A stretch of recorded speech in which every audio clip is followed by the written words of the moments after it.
चारों विपश्चितों का शत्रुओं के साथ युद्ध। श्री वशिष्ठ जी कहते हैं, रघुनंदन तदनंतर नगर के समीप पहुंचे हुए शत्रुओं के साथ चारों दिशाओं में बड़ा भयंकर युद्ध छिड़ गया। चारों विपश्चित चारों ओर शत्रुओं से लोहा लेने के लिए चतुरांगड़ी सेना के साथ सम्रांगण में जा पहुंचे। उन्होंने शत्रुओं की सेना को समुद्र के समान उमड़ती देख उसे पी जाने का विचार किया और सब ओर वायव्य अस्त्र का संधान किया। उसके साथ ही पर्जन्य अस्त्र को भी छोड़ दिया। फिर तो उनके भीषण धनुषों से बाण आदि अस्त्रों की नदियां बहने लगी, साथ ही तलवार आदि की वर्षा होने लगी। उस महान युद्ध में शत्रुओं की सेना का घोर संहार हुआ। समस्त सैनिक जो मरने से बच गए थे भागने लगे। वे चारों विपश्चित इस तरह भागते हुए शत्रुओं की सेना का पीछा करते करते बहुत दूर चले गए।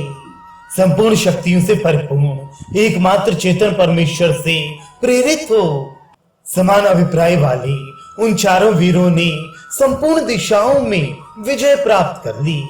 जैसे नदियों के प्रवाह समुद्र तक जाते हैं, वैसे ही उन्होंने समुद्र के किनारे तक शत्रुओं का पीछा किया। दूर तक बिना विश्राम किए चलते रहने से विपश्चित के सैनिकों के जीवन निर्वाह और युद्ध आदि के सारे साधन प्रतिदिन छोटी छोटी नदियों के जल की भांति क्षीण होते गए। उनके शत्रुओं का भी यही हाल हुआ। प्रतिदिन दौड़ते हुए उनकी और शत्रुओं की सारी सेनाएं मुमुक्षुओं के पुण्य और पाप की भांति निरंतर नष्ट होने लगी। जब सारे सैनिक नष्ट हो गए तब उनके वे दिव्यास्त्र सफल होकर आकाश में ही शांत हो गए। जैसे जलाने योग्य ईंधन आदि का अभाव हो जाने पर आग की ज्वालाएं स्वयं ही बुझ जाती हैं। म्यानों, तरकसों तथा रथ, घोड़े, हाथी और वृक्ष समुदाय आदि स्थानों में पड़े हुए अस्त्र शस्त्र सायकाल घोंसलों में छिपकर नींद लेने वाले पक्षियों के समान निश्चेष्ट हो गए। उस समय शून्यता रूपी जल से भरा हुआ निर्मल आकाश में बढ़े हुए विस्तृत एक आणव के समान जान पड़ता था। उसके अस्त्र शस्त्र रूपी जल जंतु मानो शांत होकर कीचड़ में विलीन हो गए थे। बाण रूपी जल कणों की वर्षा के कारण फैला हुआ कोहरा वहां से हट गया था। चक्र रूपी सैकड़ों आवर्त अब नहीं उठते थे। वहां निर्मल सौम्यता विराज रही थी। बादलों के वेग पूर्वक वर्षा करने से उतंग तरंगों की भांति ऊंची ऊंची जलधाराएं शांत हो चुकी थी।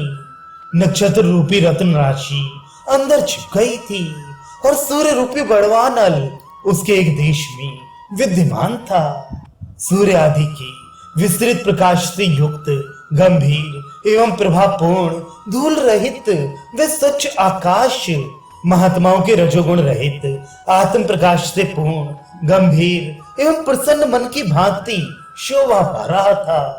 उन चारों विपश्चितों ने चारों समुद्रों को आकाश के छोटे भाइयों के समान देखा, जो विमल विस्तृत एवं संपूर्ण दिशाओं को परिपूर्ण करके स्थित थे।